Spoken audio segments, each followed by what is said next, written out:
Shalom Bapak Ibu Saudara. Shalom. Mari kita buka firman Tuhan di dalam Yosua pasal yang ke-6 ayat yang pertama sampai ayat yang ke-5. Dengan judul khotbah saya hari ini adalah kemenangan iman. Semua orang ingin menang. Ya, saya percaya kalau ditanya satu-satu apakah kamu mau menang, semua orang ingin menang. Tetapi hanya bagi mereka yang melangkah, hanya bagi mereka yang berani melangkah untuk melihat kemenangan. Sebab kemenangan itu tidak dapat datang kalau tidak diraih, apapun bentuknya. Orang kalau mau menang dalam perlombaan, dia harus berani melangkah mengikuti aturan perlombaan. Kalau dia hanya duduk saja dan itu tidak terjadi kemenangan. Tuhan telah menjanjikan tanah Kanaan kepada bangsa Israel yang dipimpin oleh Yosua, tetapi di depan mereka ada sebuah tantangan, itu tidak main-main. Dikatakan tembok Yeriko. Tembok berbicara kekuatan. Tetapi Tuhan telah berjanji kepada mereka bahwa kemenangan itu akan mereka dapatkan kalau mereka maju melangkah. Tembok Yeriko tidak akan rubuh kalau hanya dipelototin saja. Tembok Yeriko tidak akan rubuh kalau hanya dilihatin saja. Tembok Yeriko tidak akan rubuh kalau hanya, ya saya percaya tembok ini rubuh, tapi mereka tidak bertindak. Mari kita lihat bahwa sebelum Yosua memerintah kepada bangsa itu, ada pesan Tuhan kepada Yosua. Tembok Yeriko ini menjadi penentu untuk mereka merebut bangsa-bangsa. Tanah perjanjian itu tanah yang dimana pemiliknya sudah ada. Tidak seperti padang gurun, tidak ada orang. Artinya ada bangsa-bangsa yang kuat. Kalau kita lihat di situ, Bapak Ibu Saudara, di ayat 2 Tuhan berfirman kepada Yosua, yaitu dikatakan apa? Ketahuilah, aku serahkan ke tanganmu Yeriko ini beserta rajanya, pahlawan-pahlawannya yang gagah perkasa. Jadi tantangannya sangat besar. Yaitu yang pertama dalam bentuk fisik, yaitu tembok-temboknya sangat kuat dan kokoh serta besar. Dan yang kedua dikatakan orang-orangnya juga gagah perkasa. Jadi tantangan yang besar itu cepat membuat orang yang tidak percaya kepada kemenangan imannya, yaitu cepat ciut nyalinya. Ayo sudahlah, ya. Tuhan tidak suka kita menyerah. Kenapa? Karena Tuhan itu bukan Allah yang menyerah.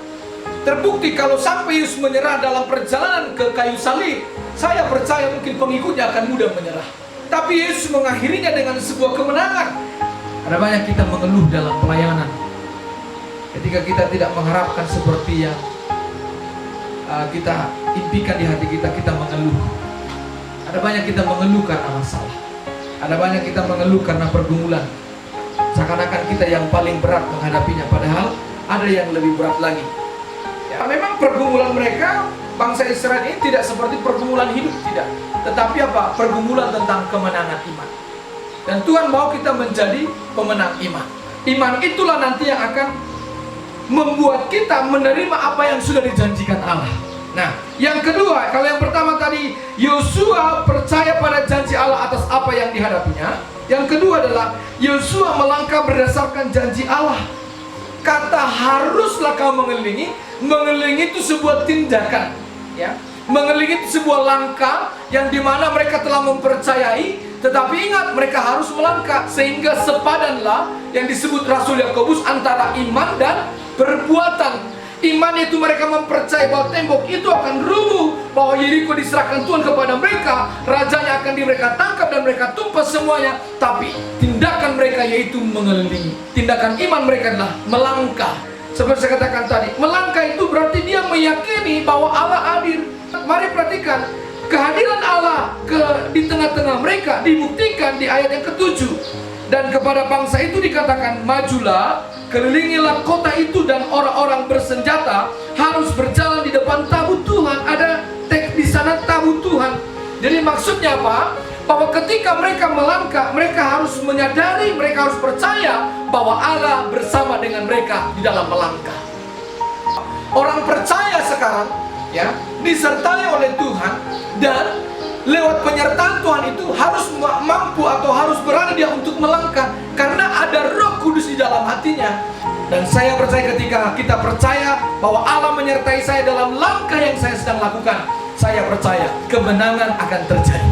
Kemenangan terjadi di sini. Kenapa bisa terjadi kemenangan di sana? Karena Allah hadir. Memang bentuknya tidak langsung awan lagi, ya.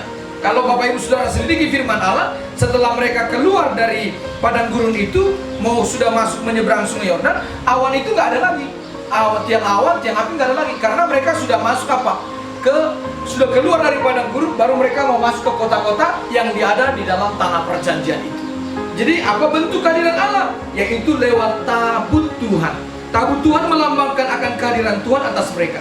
Nah, kita mengalami kemenangan di saat kita bersama dengan Tuhan, tetapi di saat kita tidak bersama dengan Tuhan, saya percaya kita tidak akan mengalami kemenangan. Jadi ketika orang melakukan dosa, dia tidak bersama dengan Tuhan. Kenapa? Allah tidak mungkin bersama dengan orang yang melakukan dosa. Kita harus memiliki iman bahwa kita bisa merebut apa yang Tuhan telah siapkan kepada kita.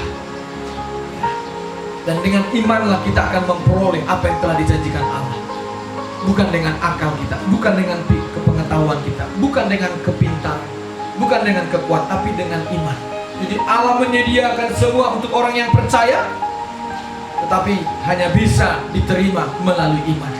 Sebab tanpa iman tidak akan mungkin seorang berkenan kepada Allah. Mungkin kita diperhadapkan kepada satu pergumulan yang sangat berat, kepada satu situasi yang sudah tertutup seperti kota Yeriko, kepada satu situasi yang dimana terjadi lockdown, kepada satu situasi yang dimana mereka dipertemukan dengan tantangan yang cukup besar, yaitu kota-kotanya dan juga orang-orangnya.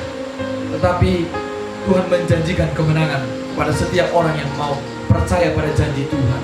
Tuhan menjanjikan kemenangan kepada setiap orang yang mau melangkah berdasarkan janji Tuhan. Tuhan menjanjikan kemenangan kepada orang yang percaya bahwa dia disertai oleh Tuhan. Di perjanjian baru Yesus berkata, tanda-tanda ini akan menyertai orang yang percaya. Yang disertai oleh Tuhan adalah orang yang percaya, yang melangkah. Dikatakan tanda-tanda yang menyertai orang yang percaya, yang menyertai orang percaya. Jadi orang percaya akan meninggalkan tanda karena ada penyertaan Tuhan. Ya, saya ulangi sekali lagi, orang percaya akan meninggalkan tanda karena ada penyertaan Tuhan. Kalau di zaman perjanjian lama, orang perjanjian lama, para bangsa Israel itu melihat tanda, bukan meninggalkan tanda. Melihat tanda awan, kemudian tiang api, baru mereka melangkah. Tetapi di zaman perjanjian baru, Yesus berjanji bahwa tanda-tanda menyertai orang yang percaya. Dia melangkah bersama Tuhan, ada tanda yang meninggalkannya, sehingga nama Tuhan dimuliakan. Hari ini kita belajar dari firman Allah, berbicara tentang kemenangan iman tidak mudah. Ada satu keyakinan dan juga ada satu langkah, ya. Dan lihat di situ waktu mereka melangkah itu tidak mudah. Hari pertama mengelilingi, hari kedua mengelilingi. Kalau cuma 10 kali 10 yang dikelilingi, ya 10-15 menit selesai. Ya. 10-15 menit selesai. Dan juga mereka harus mengimani. Saudara bisa bayangkan, secara logika memang tidak masuk akal, ya. Tembok yang lebarnya lebih daripada 6 meter, kemudian juga tingginya terbukti sana hanya dengan mereka mempercayai dan mereka bersorak. Ya.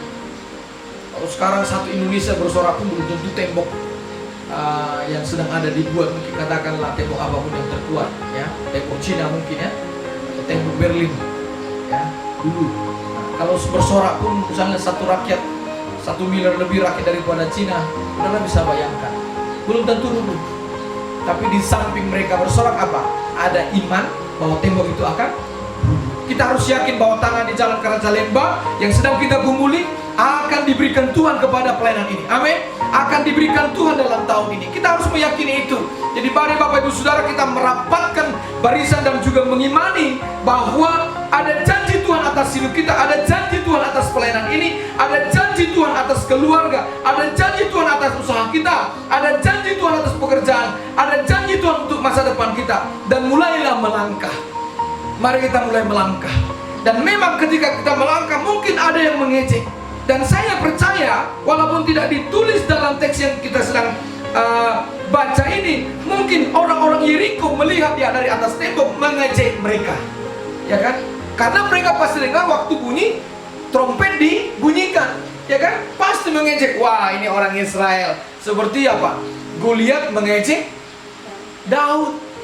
Anjing ke aku, kata si Goliat, sehingga kau mendatangi aku dengan, ya, dia ejek kan? Tapi apa yang terjadi? Apakah Daud itu duduk saja tidak, justru malah berlari, Alkitab mengatakan. Ya, luar biasa, langkah itu kan. Daud mengatakan, engkau mengejek barisan Tuhan, engkau datang dengan pedang, aku datang dengan nama Tuhan. Engkau mengejek barisan Allah Israel. Kemudian apa dikatakan? Dia sambil berlari, dia mengimani bahwa dia akan memenggal, akan membunuh Goliat. Tapi dia tidak tinggal duduk aja, dia mulai melangkah, dia mulai berlari, mendapatkan dan terjadi kemenangan. Tuhan juga mengizinkan hal yang sama dalam hidup kita. Ketika mungkin Tuhan mengizinkan satu pergumulan persoalan yang sangat berat, kemudian kita percaya bahwa Dia memberikan kemenangan iman atas kita. Mari kita mulai melangkah, mari kita mulai meraih bahwa kemenangan itu dijanjikan. Tapi untuk bisa mendapat kemenangan, kita harus melangkah. Dan dalam melangkah kita meyakini ada Roh Kudus yang menyertai kita, maka terjadi kemenangan. Itulah yang terjadi, Bapak Ibu Saudara.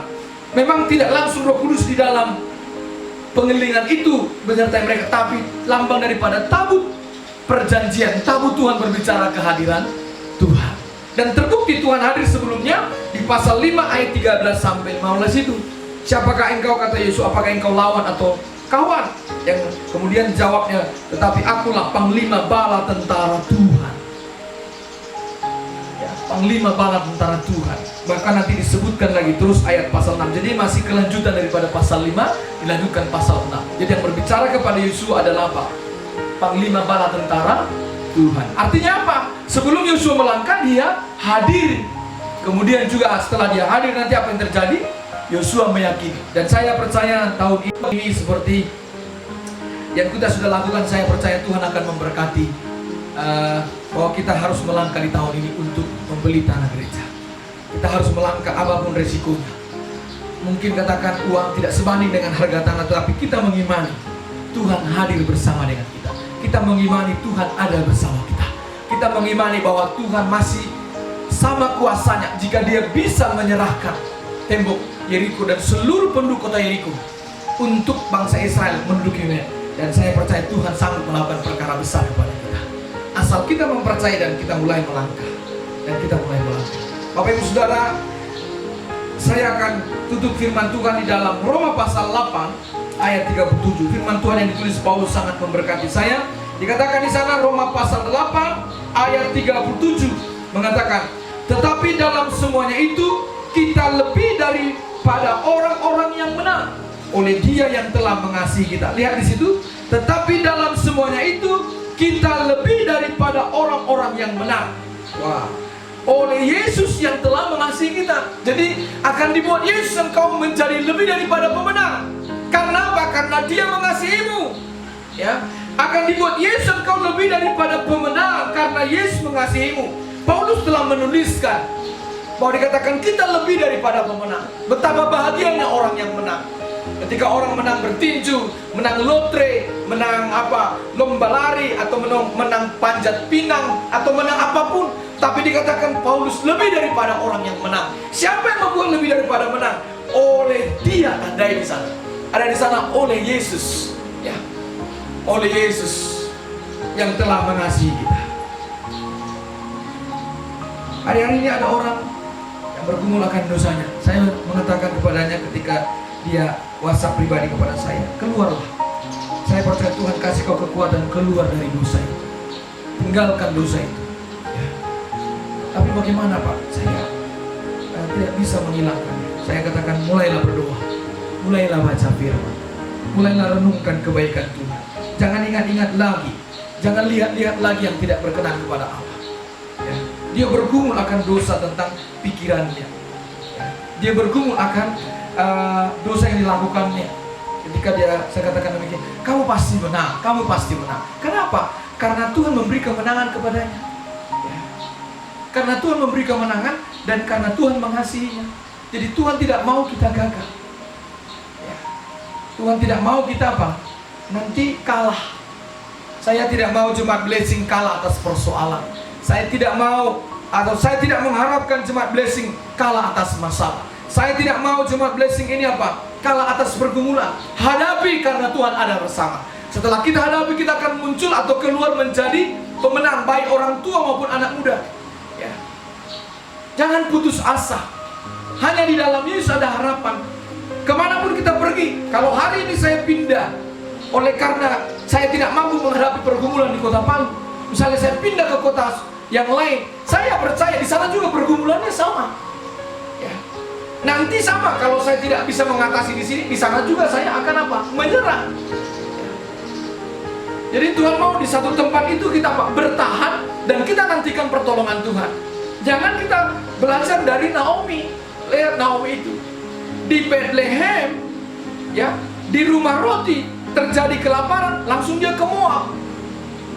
Di Moab apa yang didapatkannya? Alkitab mencatat 10 tahun mereka di Moab, malah kehilangan suami, kehilangan kedua anaknya Mahlon dan Kilion. Serta apa yang terjadi? Kehilangan harta benda. Karena nanti harta benda yang ditebus oleh si Boas itu dari orang yang sudah membeli daripada keturunan Elimelek. Malah dia dapatkan apa? Statusnya malah status, ya kalau boleh saya katakan, lebih parah ketika dia sebelum berangkat ke Moab dari Bethlehem. Tapi kalau Tuhan menyuruh dia bertahan di Bethlehem, saya percaya Tuhan bertanggung jawab kepadanya. Seperti Tuhan menyuruh bertahan siapa? Ishak di Gerar. Ketika Ishak mau keluar dari Gerar, apa yang terjadi karena kelaparan di Gerar? Ishak berusaha mau keluar, Tuhan bilang tidak, bertahan. Aku akan menyertai, aku akan memberkati. Apa yang terjadi di sana? Dan pada tahun itu juga mereka Ishak menabur dan juga menerima berkat Tuhan 100 kali. Inilah kebenaran firman Tuhan pada saat pagi hari ini.